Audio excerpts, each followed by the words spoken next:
planting an orchard with that ditch witch. This is what I digged 19 holes with today in like an hour. Way better than digging the 3 holes that we did by hand, but our soil is really soft, so it worked out good.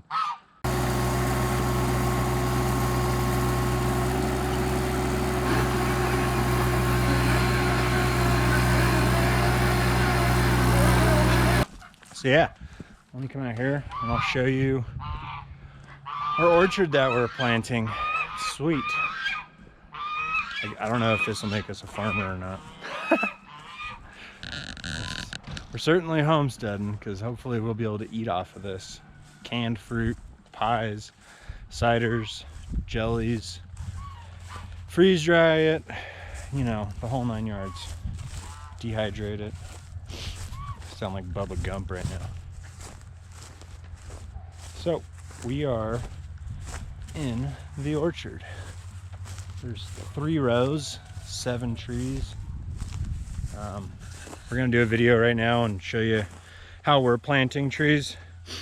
Twice as wide as one of the pots, and then just as deep as where they grafted the stem. And we're mixing in potting soil and I don't know where the hell that bag is, biotonin with the soil, and then we just backfill it with the soil that's from our ground. But I mean, this is what we're working with. It's moist, it's really nice. So we're gonna plant this tree right now. This one I believe is an apple tree. Gala apples. So we're gonna show you how to plant a Gala apple tree. You know, you can see the string I got right here. This is how I'm making sure that our trees are in a straight line. You can see that we're right in line with the sides of those trees.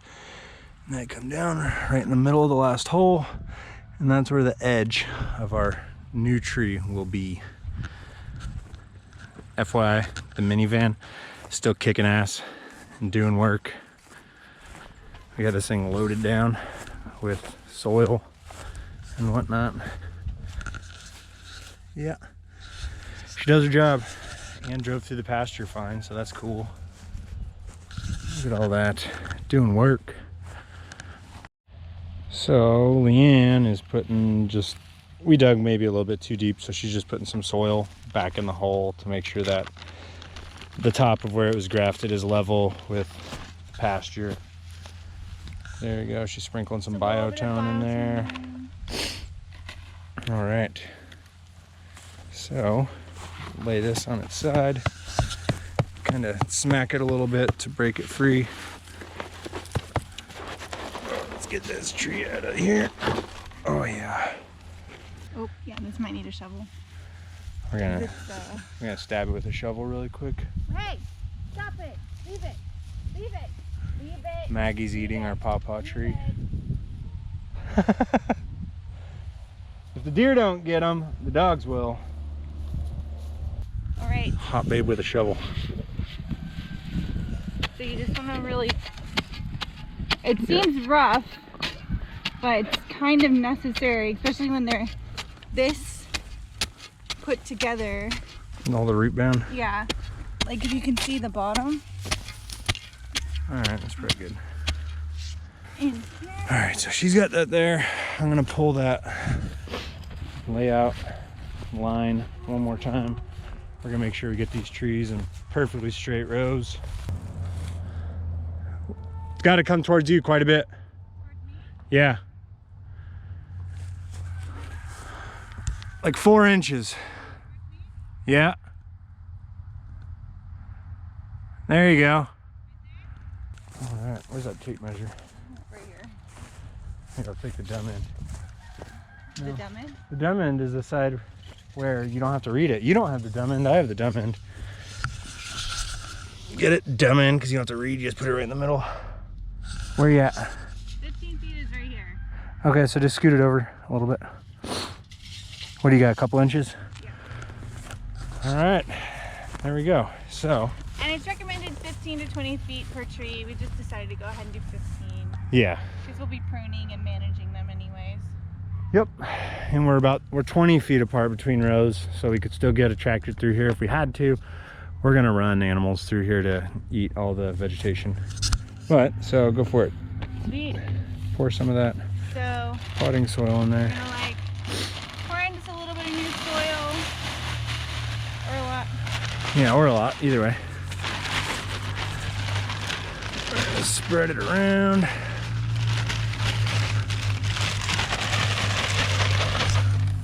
Well, and you're gonna get your stick buried. Get that in there, and then you're just gonna backfill with the soil that you dug up. And if this is wrong, we'll let you know next spring. Yeah, I mean, this right here, you probably wouldn't want a lot of these roots in here. They're gonna come back, but we're gonna do a lot of mulching and like weed control later. So for us, I think it'll be okay. We're just more worried about getting them all in the ground. Yeah, because it's supposed to start raining and frosting, and the ground's gonna freeze in probably a couple weeks or a month. We'll see. We don't wanna wait and let anything, you know. Yeah. We're doing our thing. You do your thing and let us know how it turns out. We've never done this before. Yeah, we've never done this before. So we're going for it. We're not planning on selling our property. We bought the land that we wanted, and we're gonna probably have it for the rest of our lives. We have more than enough to grow into, and so us planting an orchard isn't like a concern of like, oh, we might move in 3 or 4 years. We don't want to have wasted money. So our concern is time. Yeah, our concern is doing it now so we could start reaping the rewards next year. But yeah, so this is how we've been planting trees. This is how it was recommended to us. This is how we read how to do it.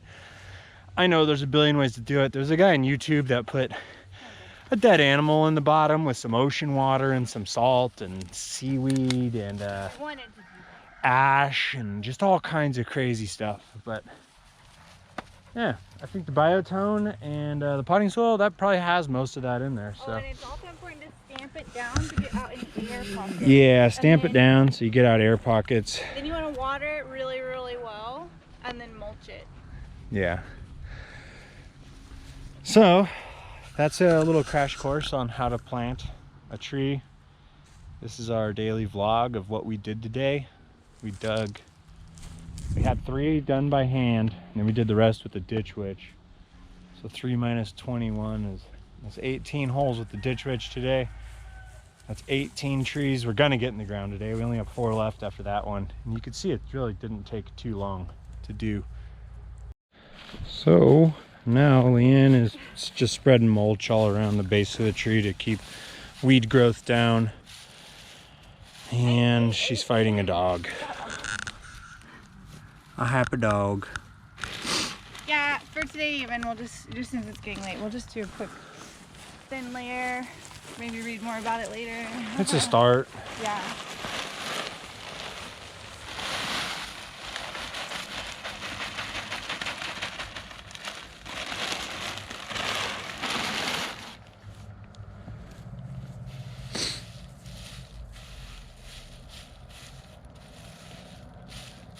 We're gonna do a quick walkthrough video of the orchard. She has a great idea of what we planted. I just like playing with dirt. It's right here. All right. Actually, just We don't have to do every tree. I mean, yeah. So this area right here, these first 2 trees in this section, we have 7 apple trees. We have a variety like Honeycrisp. I think this is like gold apple. We have some Gala. And you all want them to like kind of like cross-pollinate and stuff, I guess, too. So having different varieties like helps out. This is a Gala. This is Kyle's favorite apple. oh yeah. This one I'm really excited about. This is the Arkansas Black Apple. That one's gonna be really good. Has notes of vanilla and cinnamon. So that's gonna be really cool. We have 2 of those. That's kind of like our apple section. And then as you go back, we have like 3 cherry trees. We have some like sweet and some tart cherries, which will be really good. We have 3 persimmon trees. We have 2 native persimmon trees that are native to Kentucky, and then we have an Asian persimmon tree from Stark Brothers. Yeah, that'll be really good. This section is our pears.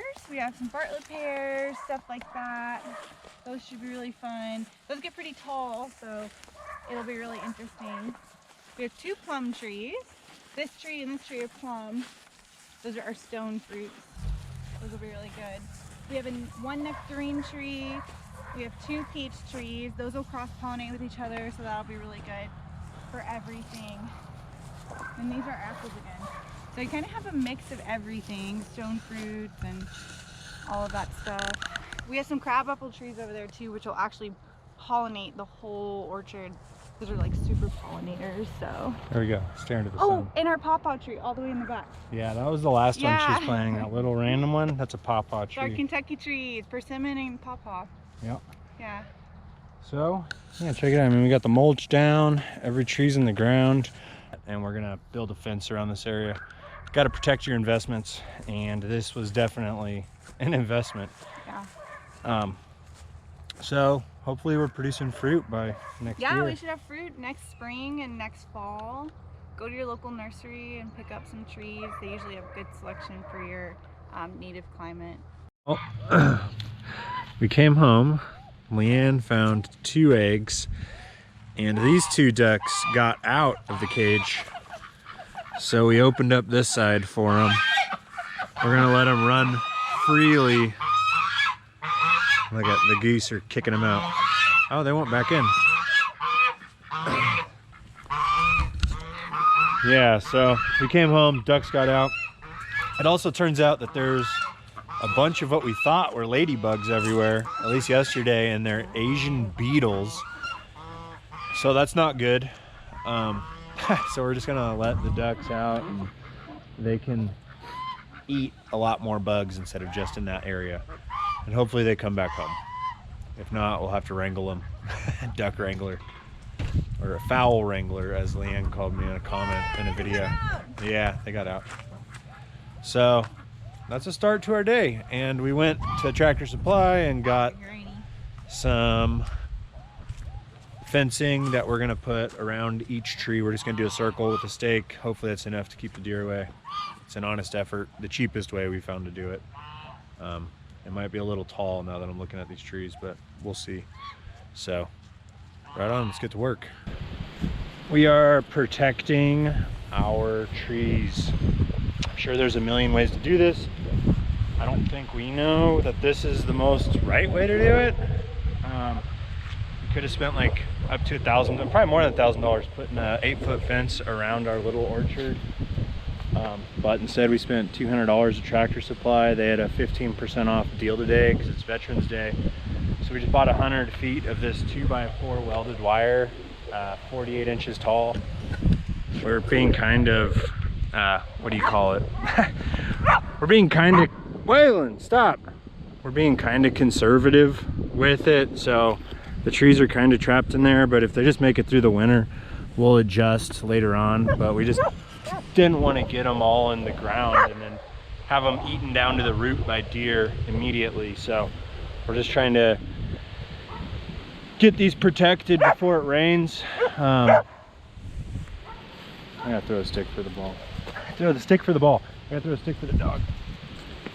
Yeah, and these should protect the trees from the dogs because they love to chew on stuff.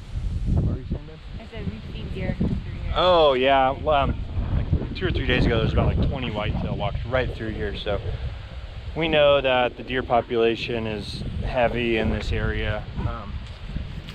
But I hope you enjoyed watching us plant and dig and all that, our orchard. Any good ideas? Yeah, if you have any good ideas, comment them. I'm sure we're doing this wrong. We're not arborists. We read a little bit. There's a plethora of information on the internet. Everybody's got a different way to skin a cat. I usually start from the tail and work my way forward. Just kidding. So yeah, hopefully this works out. I mean, our trees may not produce as much fruit as they should, but at least they'll still be here. I mean, if we spent all the money, my thinking is we could have spent $2 grand and done this the right way, and we could have had more fruit, but we're still gonna have fruit, and hopefully our trees are still gonna be here. Yeah, you can see right here, we're staking them in with these little 3/8 rebar stakes, so they're they're secure, and we just got some baling wire on there. But hopefully it works out, because it would suck to lose all these. And with this wire, we can run sheep or goats through here, chickens, and not have to worry about our orchard being eaten. So I think that this is it for the orchard video. We got them all wrapped up with that square mesh welded wire. They're all protected. Some of them are poking through, some of them are going straight up, but these right here, actually, we had to use what was left of the fence we used for the geese and the ducks. We had some left over. So this is lower than the other ones. So it'll just be interesting to see if this stuff does get eaten by deer or chewed down. Maybe it gets chewed down to there. I guess it's not the end of the world because it'll grow back, but it'll still be kind of, there's a variation. So we'll let you know what worked and what didn't. You leave me a comment and tell me what does work for you. I hope that this can kind of help you out, give you a crash course on planting an orchard. We know nothing about it, other than what we've read or what we've seen or what a nursery has told us to do. So hopefully we're eating some fruit next spring and fall. So take it easy, everybody. Have a nice day. Sell your shit, pay off your debts, and buy some property.